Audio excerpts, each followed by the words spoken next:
Welcome to the jungle. Here we are at turn 94. This is the turn where we're casting Astral Disruption. We're right here. Yes, our pretender's casting it. And hopefully now this nightmare of all these globals that are causing us a lot of problem, in particular Utterdark, is going to be over. And just recapitulating what is going on with our other players. I sent an up and noticed the same turn I'm casting it because I'm pretty sure it's going to work. I know how many death gems he put in it. It's about 903. So I would have liked to come earlier, but even attacking on turn 98, for me, it's sooner than I need to get all my troops in position, and considering I need to recruit, which I haven't been able to do. I've only been losing money troops due to our income and upkeep situation. And this has allowed Asphodel to pick off the other players one by one. And Caelum is in his last legs now. I'm sending him some stuff for his defense here, the Rune Smasher. As for Mabakiel, I don't know exactly what they're up to.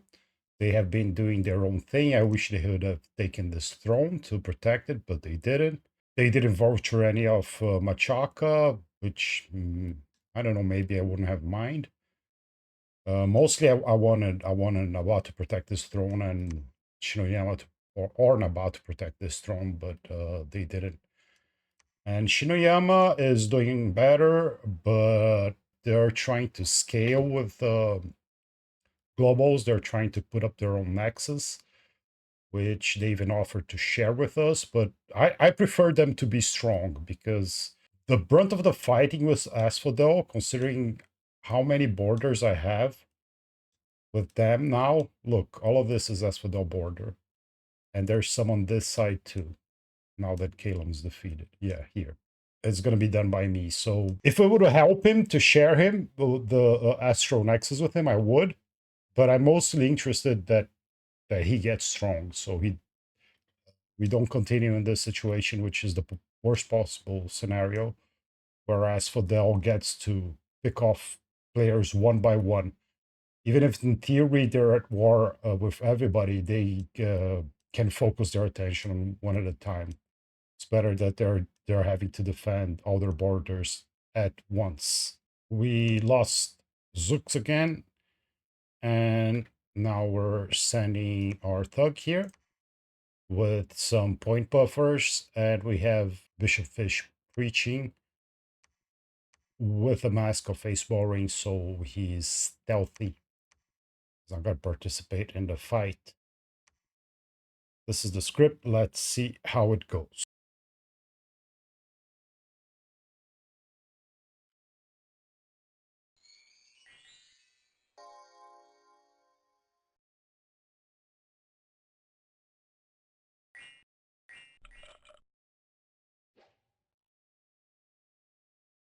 Okay, finishing the script. There's just one PD. The centaur's from the PD with one death path.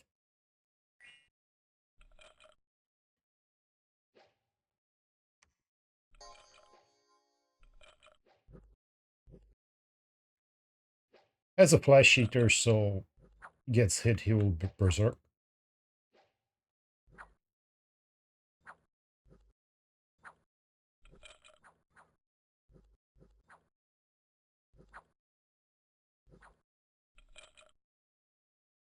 Now, unfortunately, he retreated, and it seems that it was due to the point buffers having more HP than him.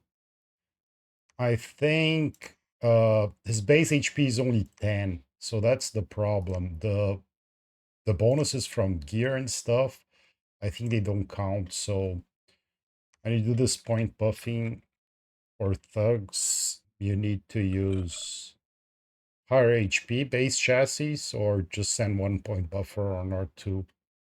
I think that's what I learned here, but I'm not entirely sure, to be honest. Here in the Land of Plenty, we got attacked by knights. As soon as we took the fort, there was no battle because there was no PD. The turn we stormed and succeeded. There is no lab here, but we couldn't build one anyway. We don't have the money. But we're breaking siege with what we have. Try not to spend a lot of gems, but putting up army regeneration and a frost flash army for fire resist, since we have fire snakes here. And we are sending Bitterwind here with Ember to help fight. He's gonna be right up front. Yeah. Okay, let's see how it goes.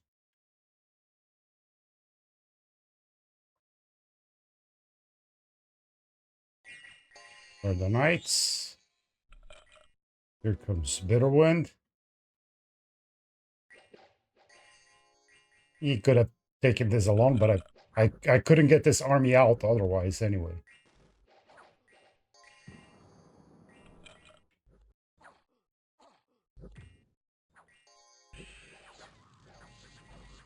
And some kidnits got killed there with a charge, maybe. Other ones weren't due to the awe. And they are already routing.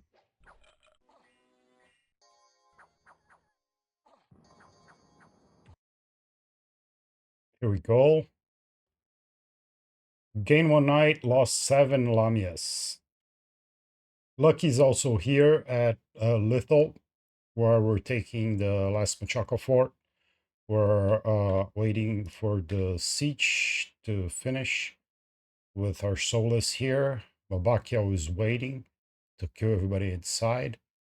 And in the meantime, Lucky can assassinate. He still has the chest wound is from the Black Heart, and he still has a never healing wound, so is a little bit lower HP. It wasn't very high to begin with. Let's see how it goes. It's in the tavern this time against another sorceress. Arcane Bolt hit. Disintegrated a peasant. The others are sleeping. The water elemental decided to go for a peasant behind the counter there. Missed the Arcane Bolt. What's your problem? Well, the problem is you can't see in the dark and you're already old, but otherwise your base precision would be high.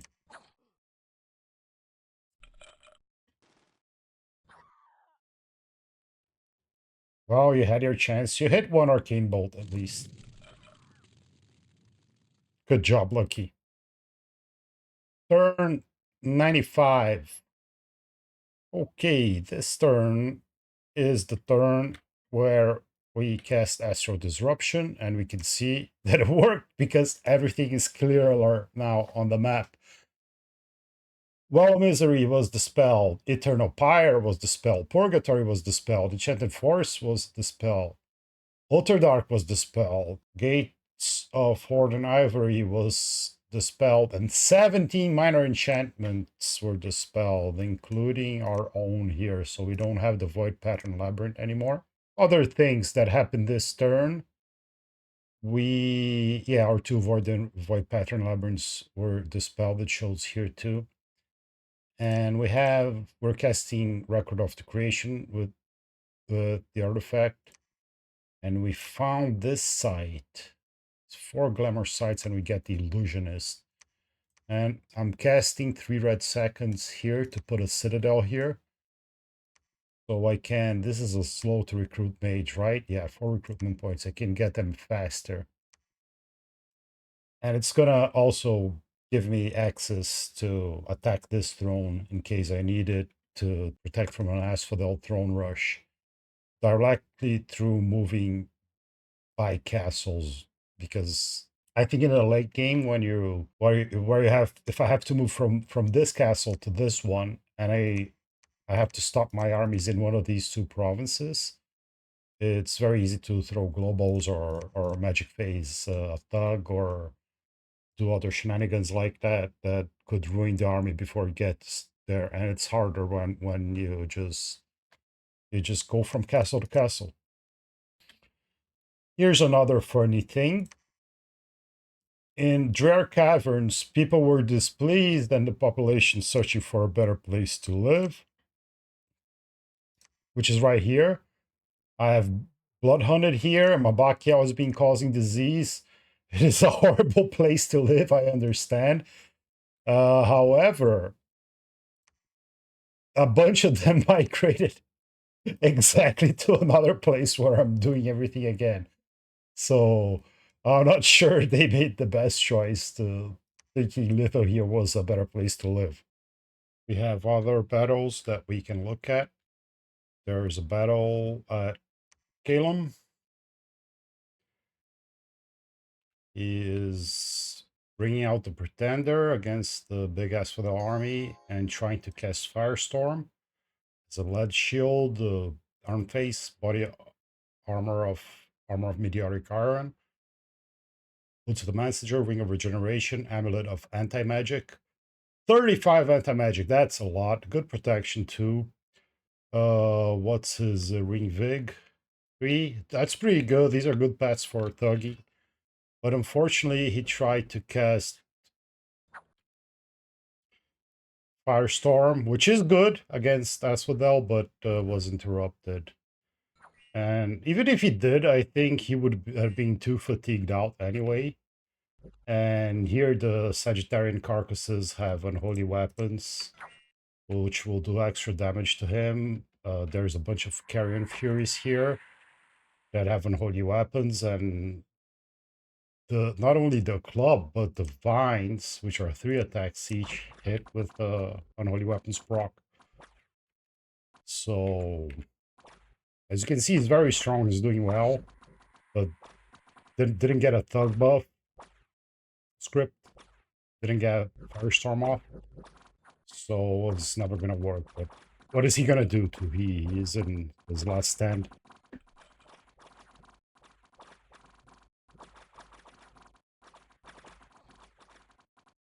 So he routed, probably routed, yeah, for sure he routed inside the capital. And we have another one here in Rame. Naba lost this, had 1 PD. This was from the Barbarians because of this flag. And has no PD, has nothing. So I'm just doing an attack order with my scout. I'm going to take it. Naba has not been communicating much, so if he's not going to use these provinces to defend against Asphodel, it's better that I use them. If he wants him, I'll give him back, of course. But he's not talking much. And I forgot to mention that Astral Disruption also caused Worldwide Magic +1, a lot of aura marks, and maximum number of globals +1. So there were 6 global slots, and we have 7 now. And now our Dominion that had Magic 3 now has Magic 4, which is good. But it does cause rare horror marks. Will allow us to get to Dome of 7 Seals now, which is, I think is good to protect from throne rushes and to protect our important provinces. And the rest of the research I keep changing every turn, so I'm not mentioning much.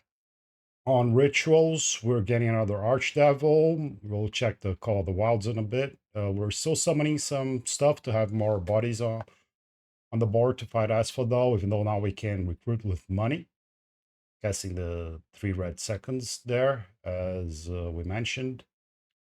On forging, we're forging the Tome of the Lower Plains. This is a cheap artifact, a blood booster. Getting some other blood stuff, and a slave matrix, and some more thug gear.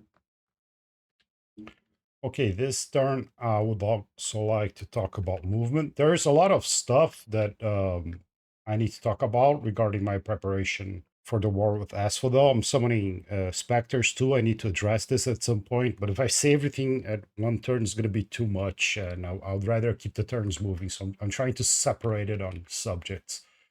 Using the Call of the Wilds here to put more wolves to help patrol because the unrest is rising too much here in this blood hunting province. So movement. The thrones we can siege are this.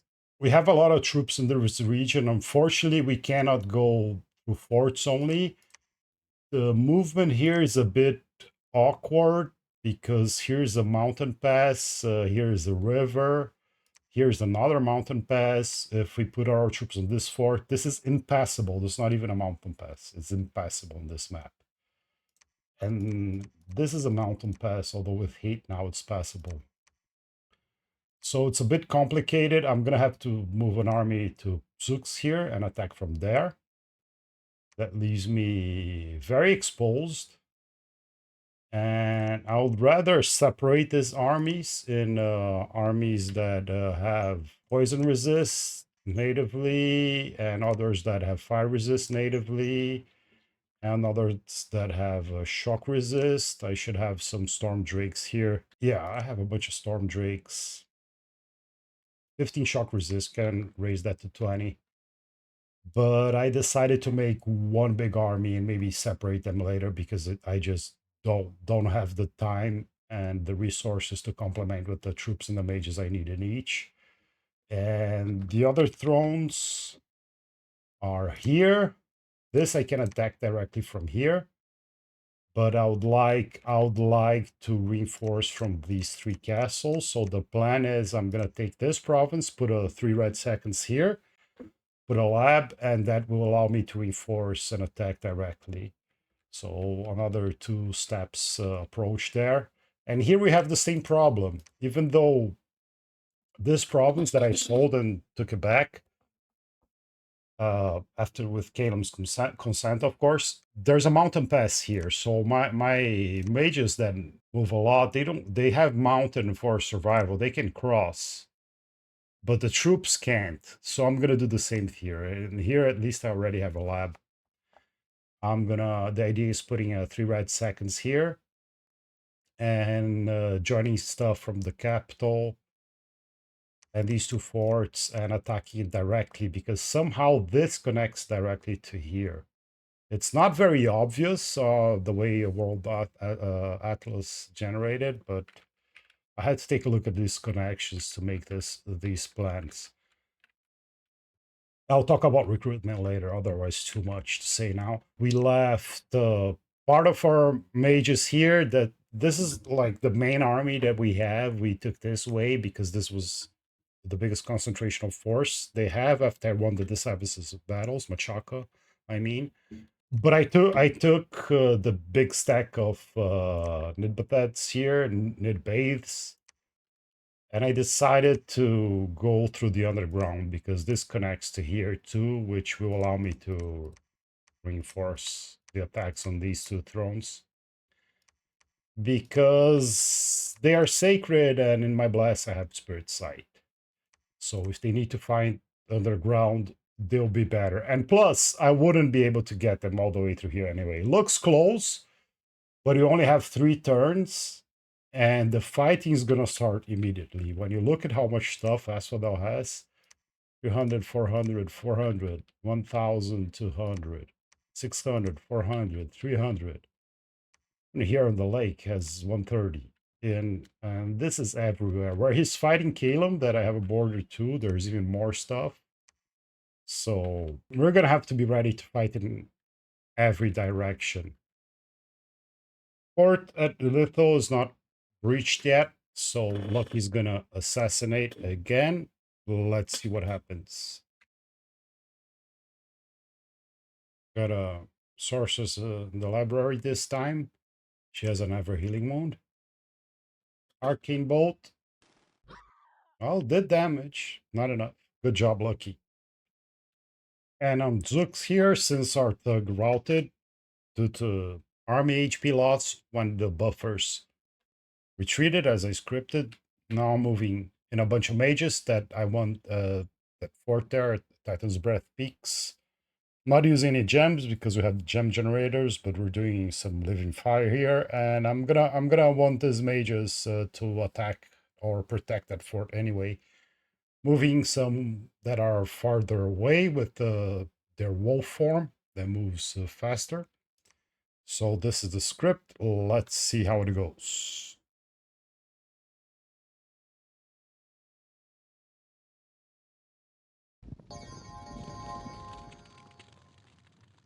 Yeah, just in one turn, the Asphodel Dominion already reanimated a carrion behemoth here. So even due to the global,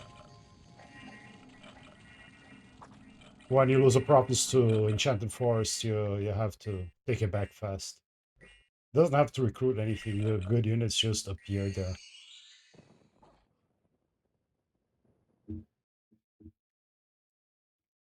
Turn 96. The Carrion Lord has claimed the throne of secrets. So how close is Asphodel to winning now? They have 1, 2, 3, 4, 5. So they only need 2 more. So I have 2 thrones. I'm not gonna let them take it, but they can take 2 from Shinoyama. That will be enough. Or the 2 from Machaka, and Naba has 1 too. So they are very close. I'm gonna do my best, but it's not enough that I do my best. They have to not fall too. So this is becoming a tall order. A dire portent. Kirby Sun has cast Eternal Pyre. A dire portent. Shrek Shinoyama has cast a global enchantment. We'll have to see what's that. So this looks like some nature. Wow, everybody's casting portents. This is, I think, Dreams of the Awakening God from Asphodel. So Kibitson has cast the air gem generator. Let's see if that's what happened. Yeah, Haunted Forest is the one I was thinking about. Now in Shinuyama's Dominion, he gets Vine Undead mannequins. So that's interesting. And Purgatory is good for him to defend himself too, and the Arcane Axes that we talked about. I'm happy that he has it. I'm not gonna continue spending my gems. I don't care. I hope he gets stronger because we all have to defend from Asphodel. Dreams of the Awakening God is very good for Asphodel, but it's not going to change the game immediately. We have a good income. We can overcast that, but we need to check how much you put into it. Galegate I don't like because it's a gem generator. It's late for that in the game. Although he is small, he has to try to get an advantage somehow. But it does cause hurricanes and makes us lose population, which to us matters, but to Asphodel doesn't matter. And Eternal Pyre, the Gem Gen, the Fire Gem Gen. We're still site searching the lands we conquered, and look at this turn. Sky Split Oak, that's air. Mist Coast, I think that's air too. Let's check. No, that's water and glamour. Smolder Stone, that's fire. And the rest one didn't find. Lost an apprentice to horrors, that's okay. Yeah, we took this with no issues because there was no PD, just a scout attack there, and there wasn't a battle. And Naba is attacking independents. Okay. Don't remember where these guys are from, but the fire elementals should take care of it. Yeah, it does. So that was that. And they're putting the Machaka throne under siege again, which is good. And the battle at the fortress of Caelum. Not much left, unfortunately. Is the pretender here? There's that cool tug. I don't see the pretender. What happened? Asphodel doesn't have a lot of mages. He has this one to do divine blessing. I don't know what this is, just carrying stuff.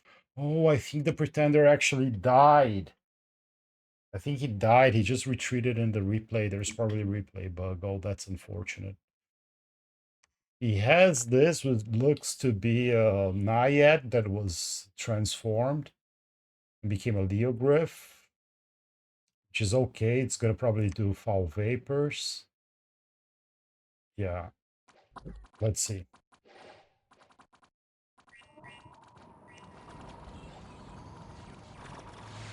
The behemoths are already through the gate. There's a lot of evocations. It is doing damage, but it's not enough. And the good units get to the mages, and it's over. So let's see the tally. Yeah, it did kill a few. 6 behemoths, only 2 of the furies. These furies are so strong. It's busted, really. Well, rip Caelum.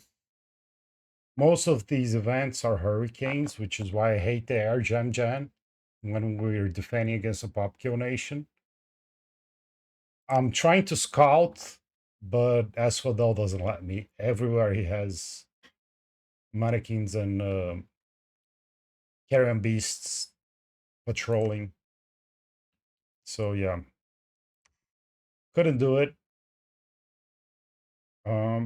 Took out some villains. That's good. Litho is breach. That's great. We got the swimming man and we put him here. It's going to be hard to defend the lakes from Asphodel. We have these two, which will try to protect the provinces around them. But this one, I've been recruiting until Utterdark at it. That is, Amber Clan mages trying to fish for the fire random. I got one. Is at the throne of the artificer there crafting. So, but the water 2 mages are very good at defending on water, and they can research. The swimming men were very cheap. I think I paid 9 for them. It's just 4 to renew, so they might as well help me protect this lake. Rituals, another archdevil, ball of blood, summoning more stuff. We're getting Queen of Winter, doing some side search. I'll talk about the spectres later. And on forging,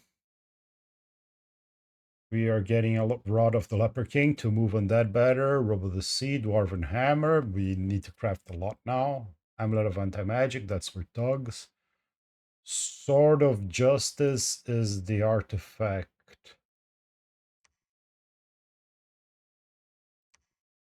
Here we go, Priest +1. That's already nice. But it does have an area of effect, Holy Fire, which is area of effect 3, so it's not just 1 square. It's going to be very good against undead, and Asphodel units are undead.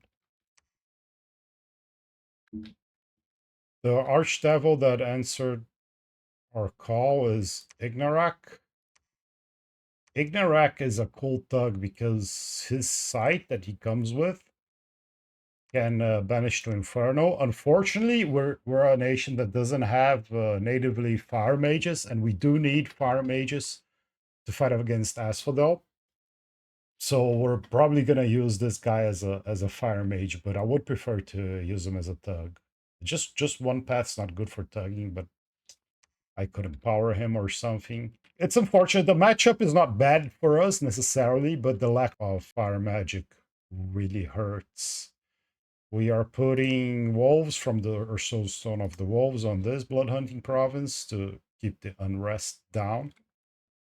And this turn, I'd like to talk about the globals. So I made a big effort to have everybody help. I wanted to divide the pros equally, but Naba only gave fewer, which is unfortunate. I paid more, and I paid even more because I had to wish twice to raise the paths of my pretender to Astral 8, so he could carry more than 900 pearls in the disruption.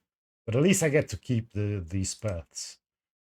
But even then, I'm spending a lot to make all this progress. It's not only that I want Machaka all for myself, I do want it, but also if we're fighting Asphodel and there's just a bunch of Machaka stuff here that I didn't take, he's just gonna take it much easier than me because he has a lot more chaff.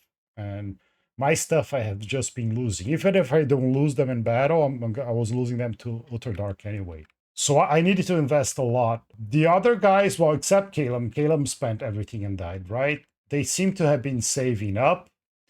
And this is a problem that it's due, I think, mostly me playing a nation that the community considers S tier. It's not that I don't think they aren't S tier. They're definitely on the top of the best nations.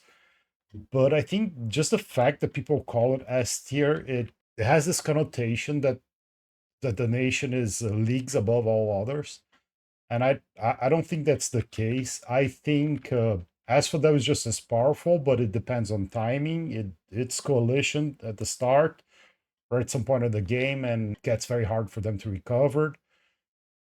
I think Pythium that I fought early is very, very, very powerful and scales much better with all their astral stuff, their grand communions, their units that are communion slaves, not commanders.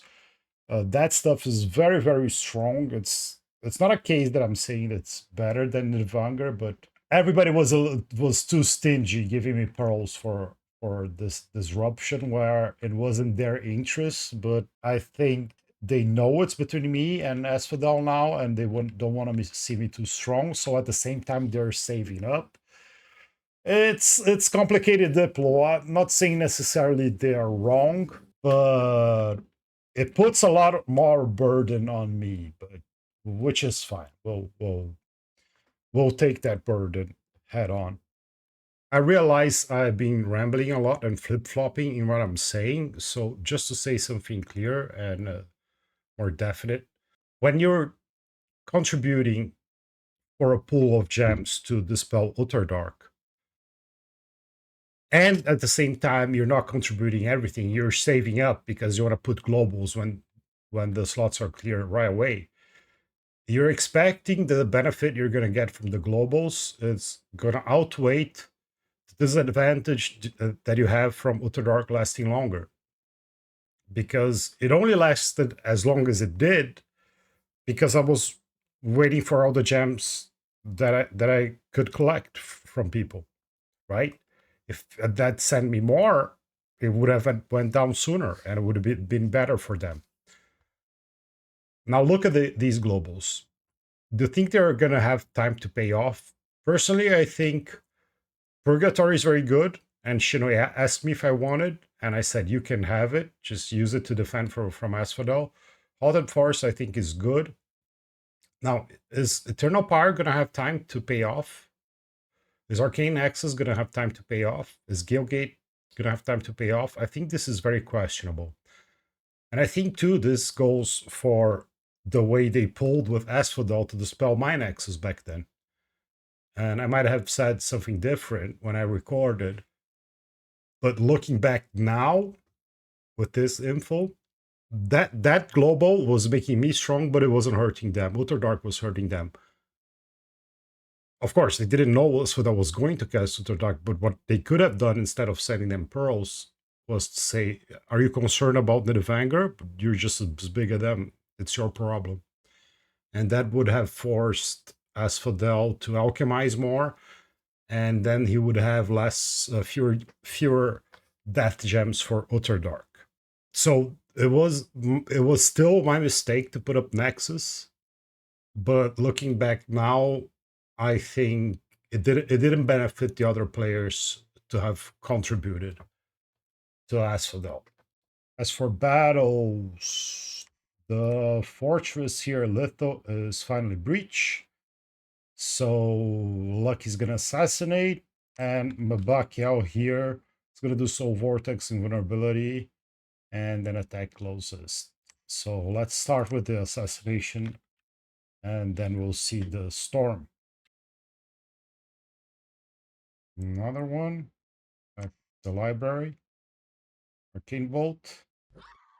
It looks almost exactly as the last battle, except this one, Arcane Bolt, wasn't even cast. Good job.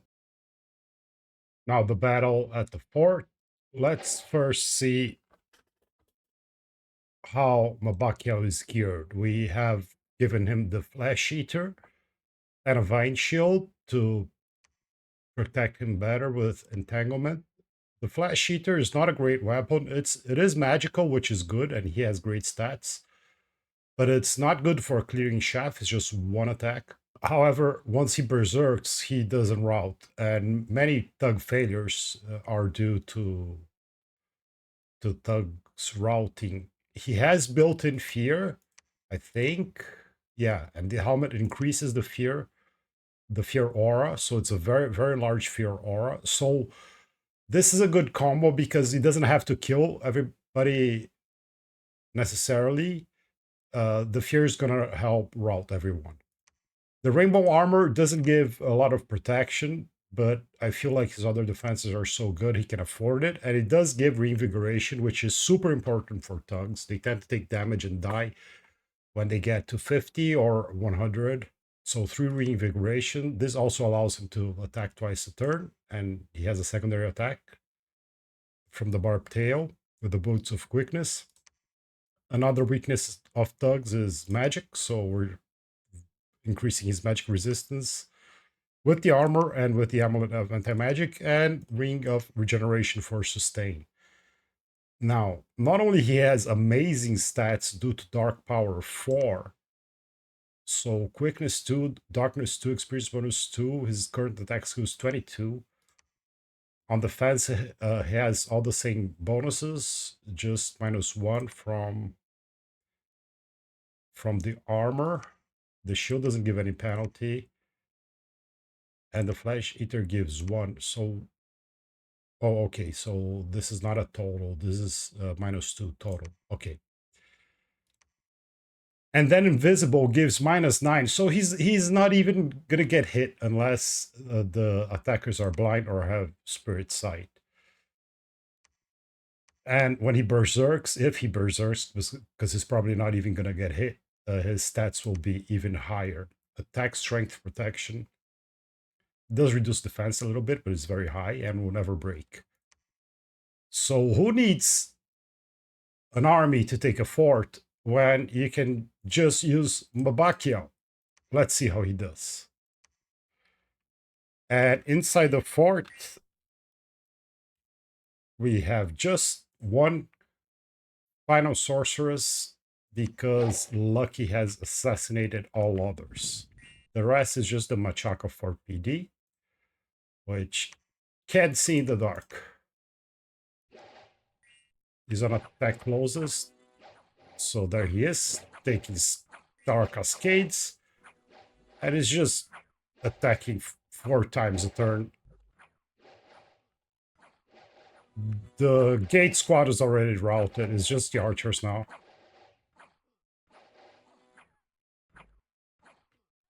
Yep, that's it. Everybody routed and got the sorceress. Let's see if he got hit even once. She did hit him for 5 points of damage with Stellar Cascades. Repelled, 0 damage. Yep, I think he only took that 5 damage from the sorceress. Turn 97, we cast Fairy Court. We got a Queen of Winter here. Good paths. Very nice. We're gonna make good use of that. We're getting Flame Spirits. Archdevil right there. Which one answered now?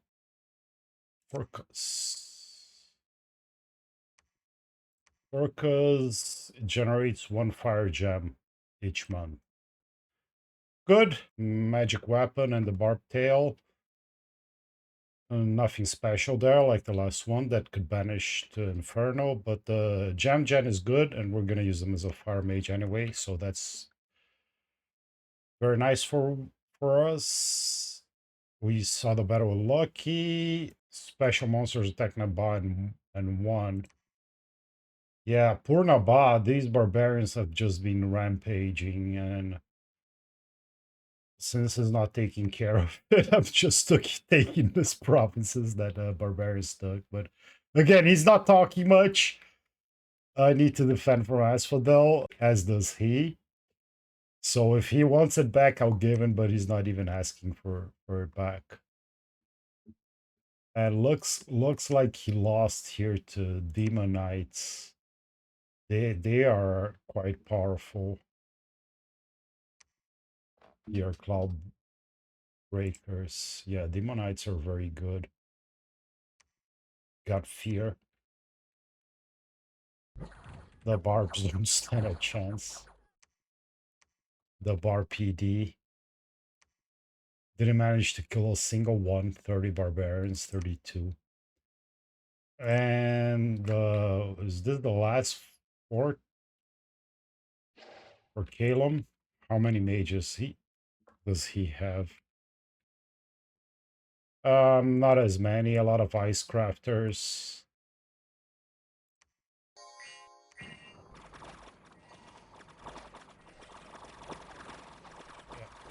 Here he doesn't have the behemoths, but the Furies on the front already do a lot. And the Sagittarian carcasses, they get giants from the birds, which I think is a bug because the giants are size 5 and the birds are size 4. There are 3 really, but they winged entities become one size bigger due to the wings. So I think they really should be size 4. So he's just making more mannequins in this fight, which is unfortunate.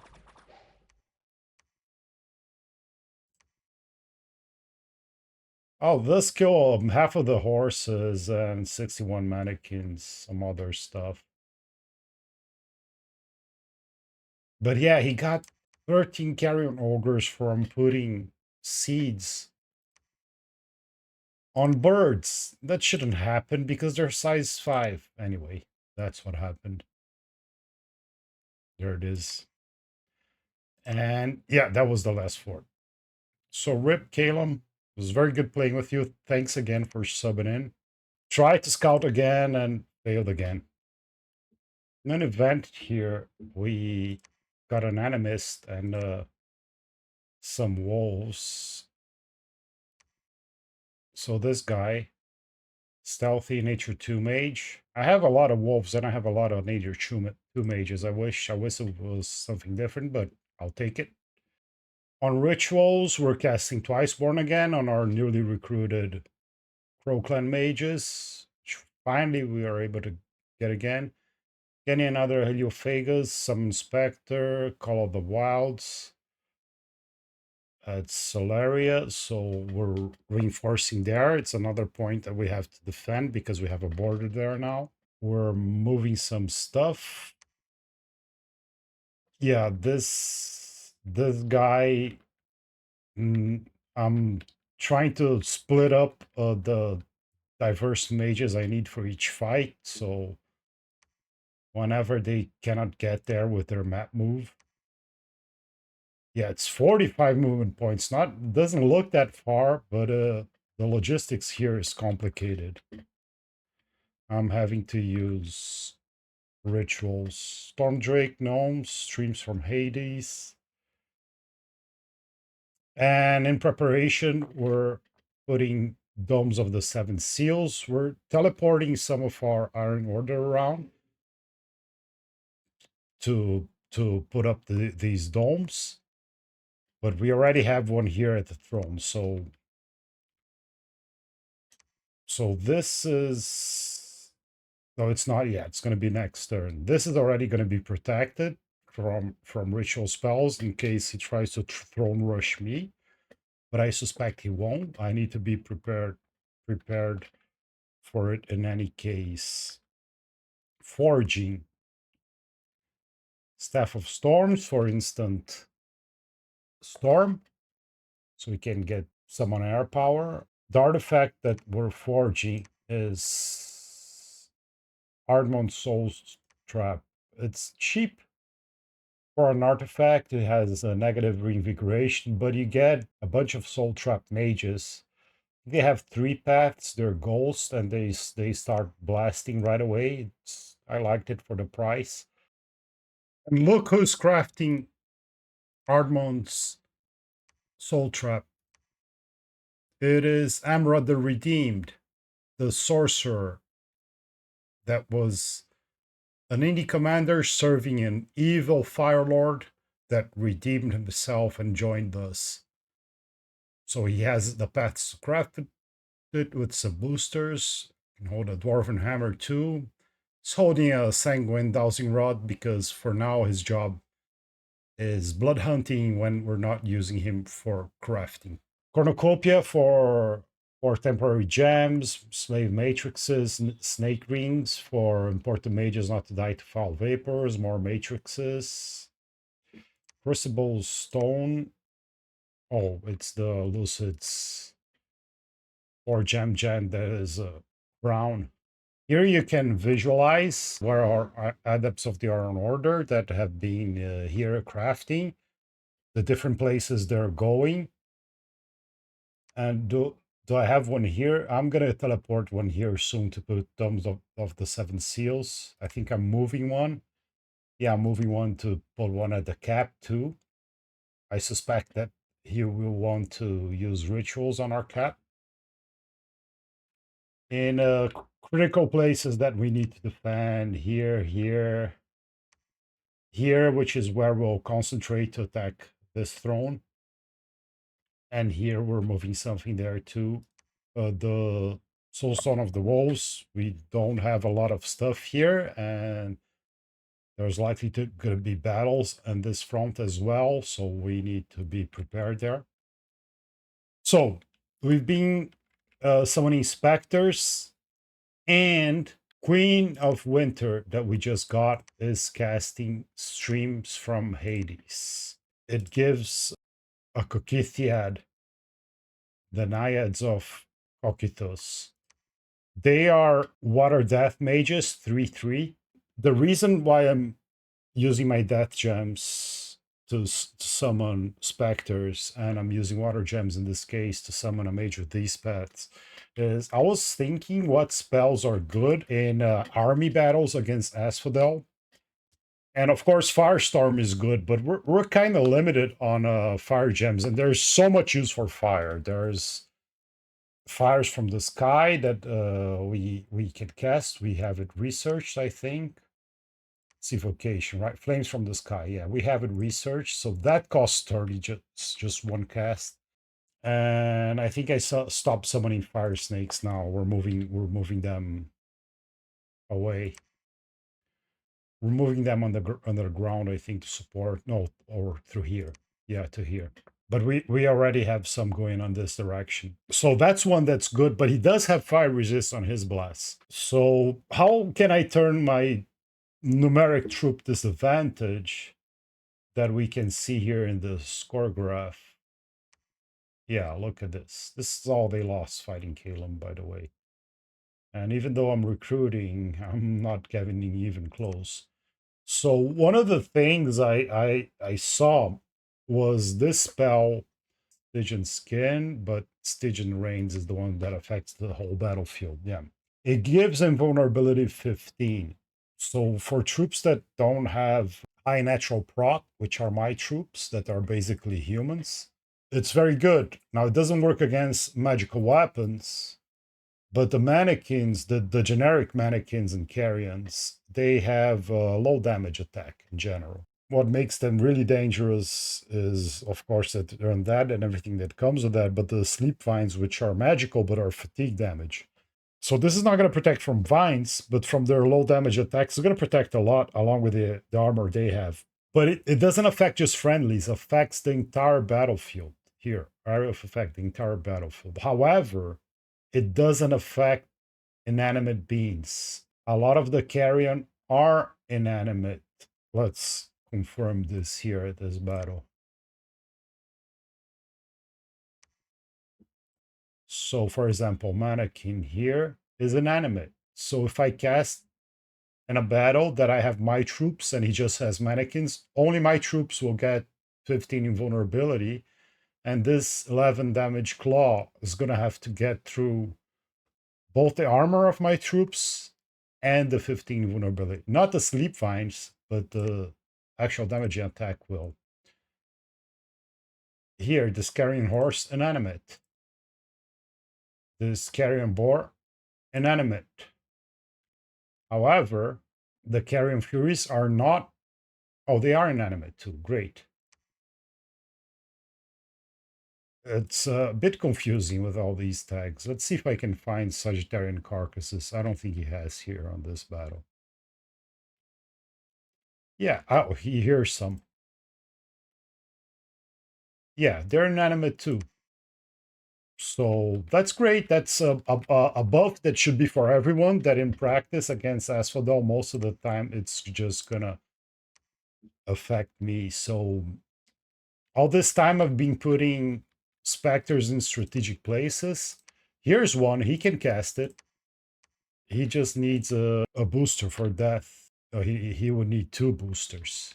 Yeah, that's unfortunate. I'd rather get the randoms that are two death and one water, but I can plug him into the communion because I have a lot of matrices.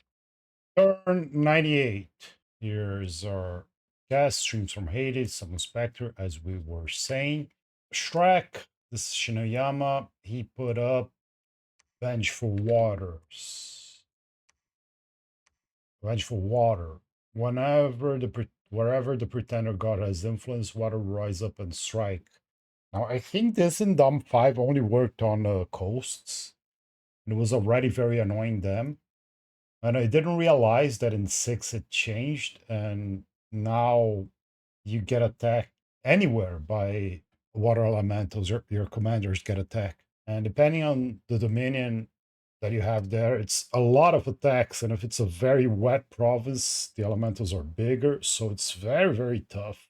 Much more annoying. Very good global. Need have dominion for it to work, strong dominion. But waste with no access to water never get any attacks. So at least some provinces are free from it. Put up the dome of the seven seals. Oh, this is where we try to take another land that Naba lost to barbarians, but it looks like Asphodel is already starting to kill Naba, which is terrible for us. Well, this is the turn that our attack is starting, so we're already late to the party, but we came as fast as we could. They took out they took out the barbarians here too. They moved. We're trying to scout because we have a lot of scouts. What was our vampire lord doing here? Oh, he was coming here in advance, but it doesn't matter. He died, but he's immortal. Only killed 3 harpies.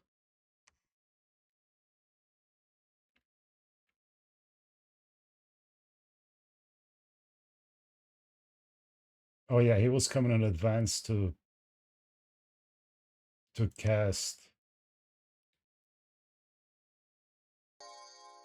the the blood based poison resist for the whole army. I don't know why I moved him ahead of the army. I shouldn't have done that. Oh, and this is a tragedy. Lucky died. I made the same mistake here. I thought because he had higher stealth that he would be able to evade only 130. I say only, right? This is a medium-sized army for a normal nation, but look at the size of these armies here. But yeah, I'm very sad. Lucky has helped the nation a lot. He did so many assassinations. Some of them were very cool. And unfortunately, he met a very sad end. And it wasn't even in an assassination. He was just caught. Let's see what his stealth level is. 90. I don't remember the formula, but maybe he had a chance to evade. but he got insta-gibbed by Zots from the province defense. Very, very sad. Finishing up a bunch of constructions. I made this into a citadel for the artifact. So my thrones are going to be very well protected, not only with the global here, not the global, the local enchantment, none of the 7 seals. So this is not timed. This is forever until all 7 seals are gone. He can take 7 hostile rituals. And it doesn't block rituals from our own nation. So we can magic phase mages into defend. I like that. Speaking of rituals, we're doing another Twiceborn. Dome of the 7 seals at the capital now. Doing a Call of the Wilds. We're doing Flames from the Sky. We'll check that. We're doing 2 Flames from the Sky. And some summoning, some teleporting, which is cops, which is here. Yeah, we'll have to check there if there is a battle. As for forging, we are making glamour booster with our fairy queen, cloak of astral storms for air temporary gems, another crucible of stone for more temporary earth gems, ring of water breathing to protect the lakes, shield of meteoric iron to raise paths we might need, bracer of protection, Thuggy, ring of water breathing to protect lakes again, waterlands, and the scarab. We're not crafting any artifacts this turn, I guess not. The scarab is the temporary blood slaves from Lucid's mod.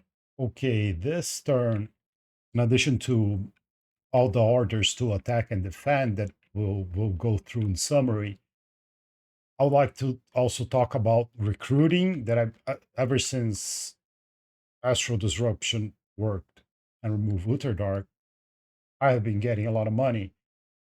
And I've been recruiting, I've been building too. Or remember, we got this with 3 red seconds. I made a mistake. Well, ideally, I would have at least one more turn to prepare. So I want to have this huge army. It's not so huge in terms of troops. Well, actually, it is. But there's a lot of just trash like these soulless here. And I like to organize this better, but it was just a case that the movement was too high to get here. And I had to set everything together, and I had to recruit locally in these places, although reinforcing from the cap is nice. A lot of my mages can one turn move to these places. Putting the Call of the Wilds here to help in this area. But what I did, and we cannot see the change in this from turn to turn, but I wanted to I conquer a lot of Machaka during Utterdark, and I had PD that I lost that I couldn't put back, or even when I conquered and during Utterdark I couldn't put any PD. I wanted to have a 21 in everyone, but I misjudged how expensive it would be, and it really cost me basically a turn of recruiting Bear Clan. I'm preferring Bear Clan now because I have basically no troops, and when you have no troops, I think having Bear Clan is better because they're a little cheaper, and even though they are bad formation fighters, only 2 per square, that's kind of good in a sense that it covers more of the battlefield. Once you get more troops, I think complementing with Nidavangr is better. But I checked which mages I needed to recruit with money. Places, for example, where I didn't have a wolf clan, I got a wolf clan. Places where I didn't have a bear clan, I got a bear clan. And I ended up only getting 1 turn of recruitment. So a lot of places where I needed 3 turns of recruitment. So I should have done it in a reverse order. It was bad budgeting on my part. The first thing I should have done is recruited the mages and troops and left the raising the PD as the last thing to do, because it does most of the places it won't matter, because if I succeed, I'm not gonna getting attacked there anyway. The Asphodel stacks are so big, even if I have 20 PD, they're gonna win anyway. So this was a big mistake on my part, but it's good to learn for the future when you're in a sort of situation there where you have a big empire and you didn't have money for a long time and now you do. That was good to know. Now we have a lot of battles now that the map has run its course. We have a lot of battles to see that we're scripting turn 98. They're going to resolve next turn. We need to start somewhere, so let's check this. Here we on Litho here, we have basically one mage of every path that we could get. In this place, we're getting glamour too to spread some luck in our army. It's gonna come next turn. For now though, I don't want to attack here right away. I wanna get in a good position in this place and put a 3 red second citadel here first. So I don't mind waiting a turn, but in the meantime, we can move Mabakiel here. That, although he's a great thug, he's not particularly good against Asphodel, and he destroys population. His invisibility is not going to matter against their spirit sight. So not ultra concerned that I lose him. Well, he has an artifact, but well, I got to use the stuff that I have, right? This guy has the Sword of Justice. He doesn't even get to use the Priest Postpone because he doesn't have Holy Paths. Yeah, this is not an artifact, it's good boots. Anyway, we're sending them ahead. So when we move an army and it's already ours, they can't see exactly what we have and what the script is. So the idea is we just move them ahead. Group regeneration is going to make them both regenerate. He already regenerates with the ring. He has another artifact here too. Corpse Bracers. Well, they are cheap. Hopefully it's going to affect them too. He's size 3, he's size 7. So they should fit in the same square. Group Bark Skin to affect both too. Poison Ward. Elemental Fortitude, attack closes, vulnerability, damage reversal. Yeah, give him some blood slave so he can get that. Bloodlust, gonna help himself. And revigoration, so he starts the battle at low fatigue.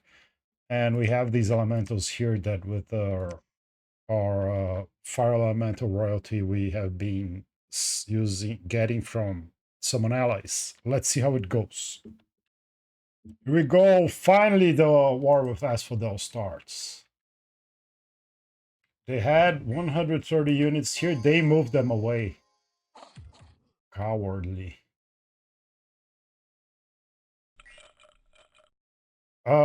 Yeah, they're not spending gems, which is fine since it's just 1 PD. But I wanted to see if they could kill all those mannequins. Here at Lost Canyon Range is a place where we wanted our big armies here to split up. We ended up that we didn't have enough time to get organized that way. And so we thought it would be better to concentrate our forces here so we can take the forts one by one and go towards the throne, the thrones and these other forts. Titan's Breath Peaks here is very hard for us to defend with all they have. So we decided to join up everything here. And as you can see, it's a lot of stuff.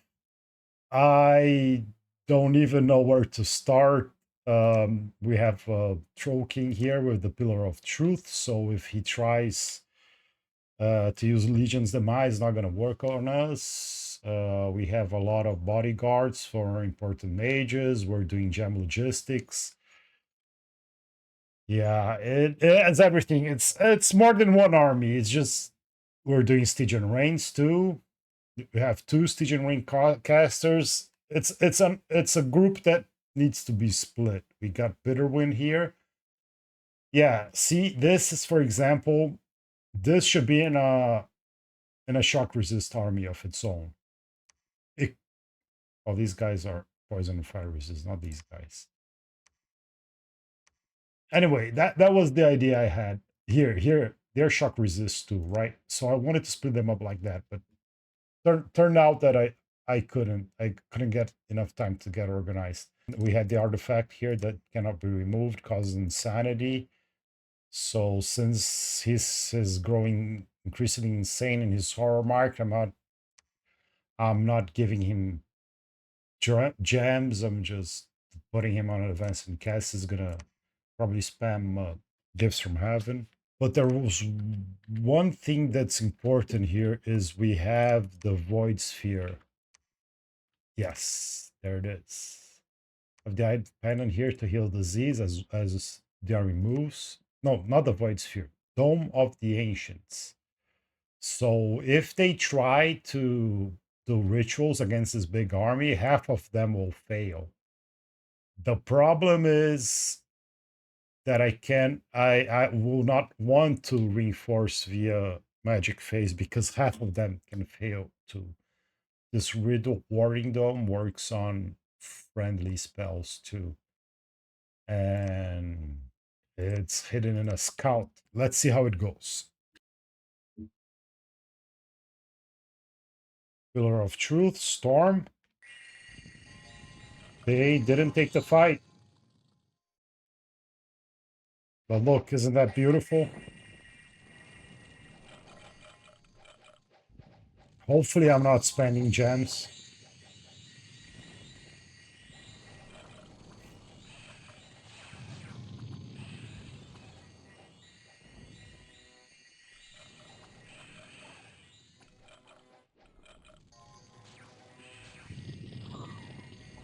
Yeah, I think he's right to be afraid of this army.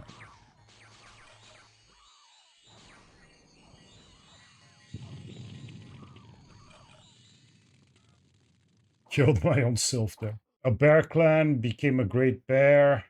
Lost a lion tribe, witch doctor, and some other minor stuff that doesn't matter.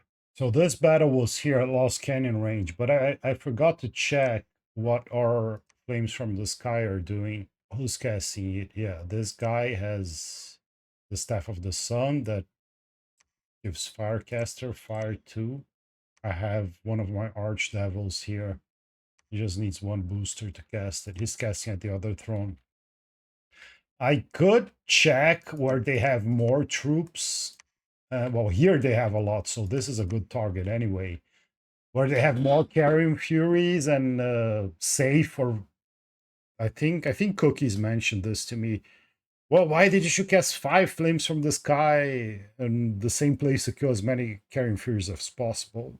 No, there's not even a guarantee that it will kill a lot, because during the event battle they bless, so he would get the fire resist. I wanted to check if they had domes, and one of the domes I expect them to have, because they have a lot of nature, they get nature gems from their temples, is if they have forest domes, because forest domes are destroyed by fire spells. But let's see what happened with this flames from the sky at Malma.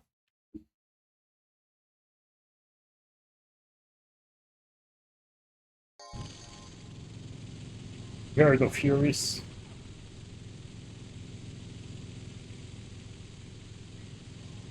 I don't think you killed one. We'll see. A lot of the normal mannequins are dying, but the mannequins die anyway in battle.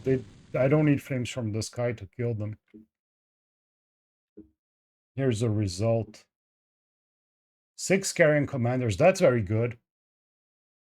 10 carrion boars, 14 horses, 37 wolves, 144 mannequins, 217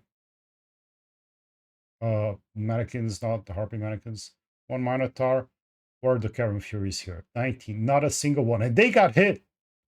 So it's like more, it's good to remove 400, but in the grand scheme of things, this number of units that will die to my bear clan anyway, or to my magic, it doesn't really matter. It's more to check what they have at the thrones in terms of local enchantments. And the other flames from the sky, it's here at Namor. Let's see.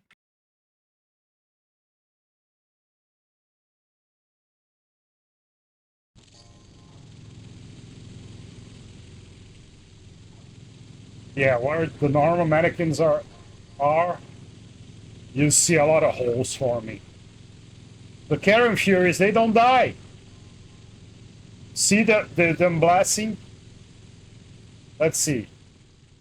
Was this this one wasn't blessed.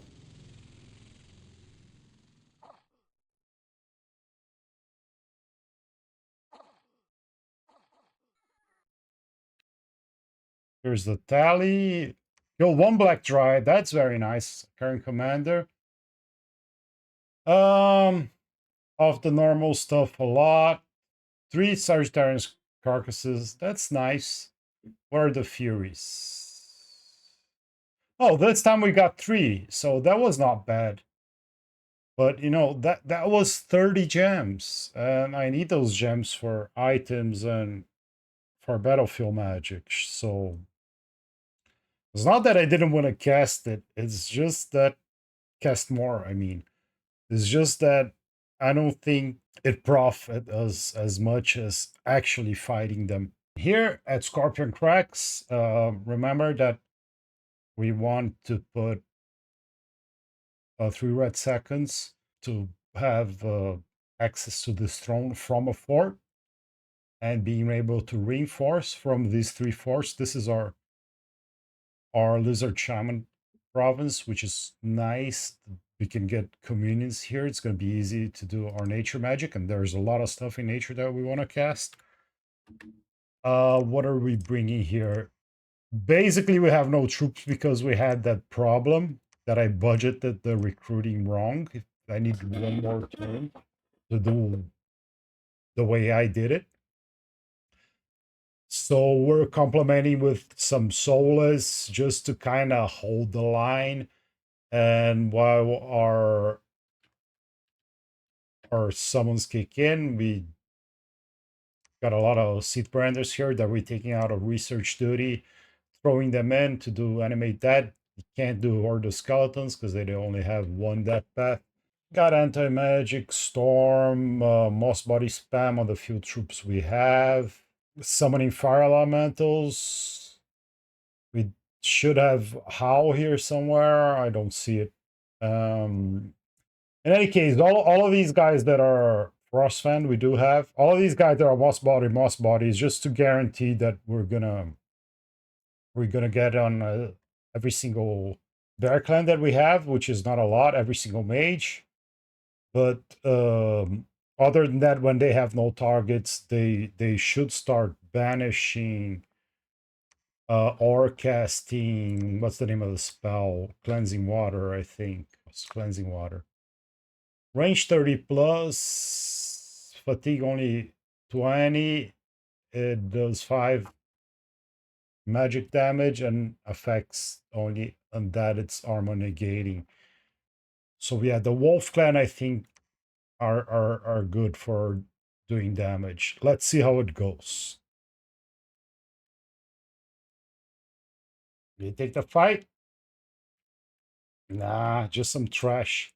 He left the units it doesn't like the carrion board that only have a bite for 13. Well, it's better than the bite in terms of damage than the normal mannequin, but the attack is so low.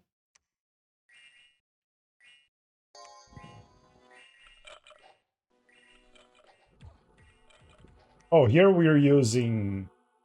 Oh, it costs gem use. So for our solos, since they are inanimate, they don't get the invulnerability, but these guys do. So it does. Stygian Rains does rains, but it's cold, so the rain becomes snow.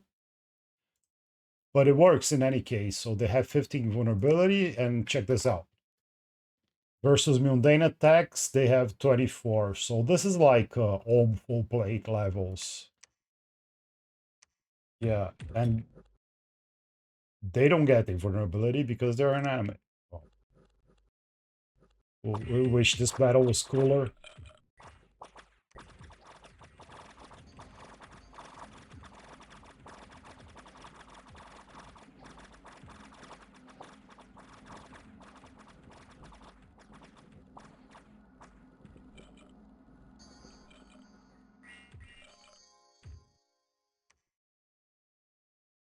Lost way more than we should.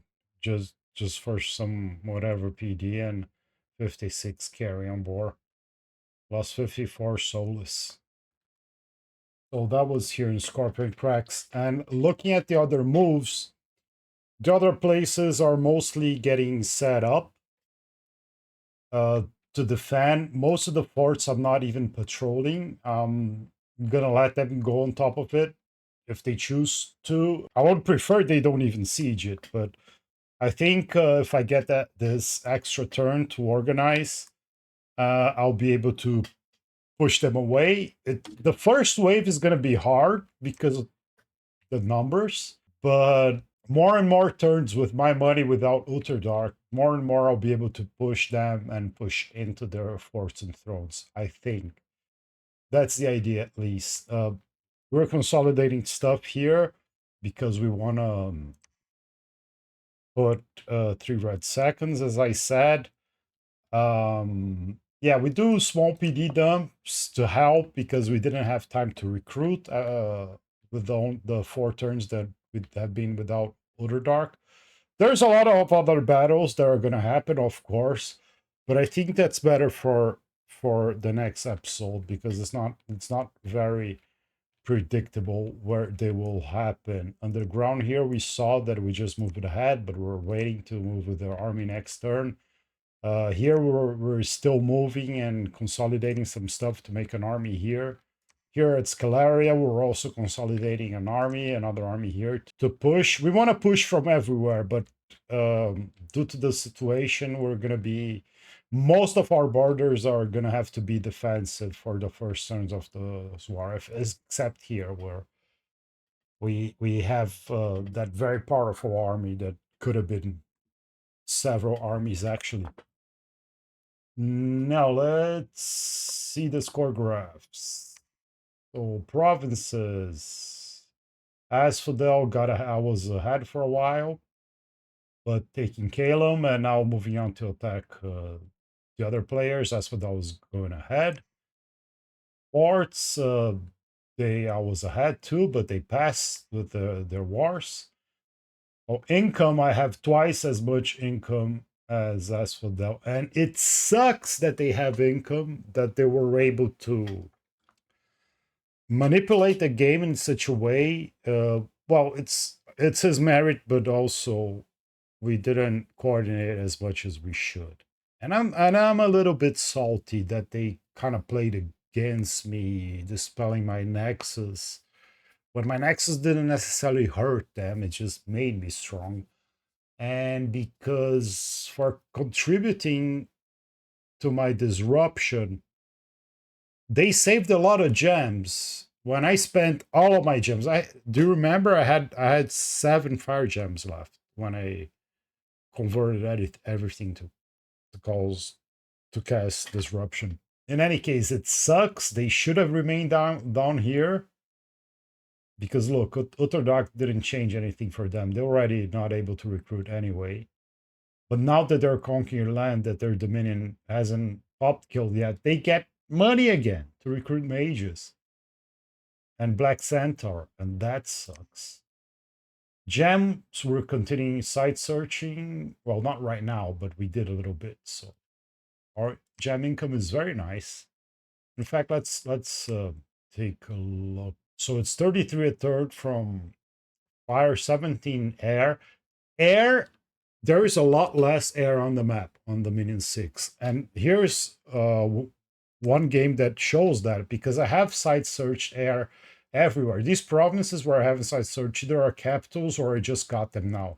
Look, air 4, well, some places are 1, but air 4, 9, 5. Here's a couple of 2s. But the discrepancy shouldn't be like half of the fire gems, half of the death gems. And the other gem types here is plus 26 on water and earth, 31 on, I don't have any globals, 31 on astral pearls, 31 on nature, 32 on glamour. I'm not a glamour nation.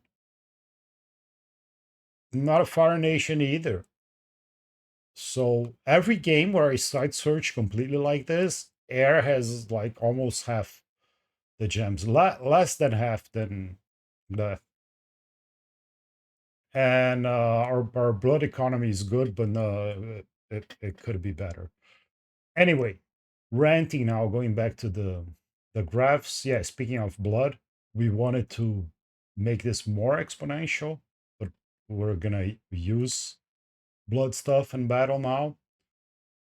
Research stall, but our research is it's good enough, even with moving all mages to the front lines, that we can get a new level 9 every 3 to 4 turns. We're going for lightning fields now.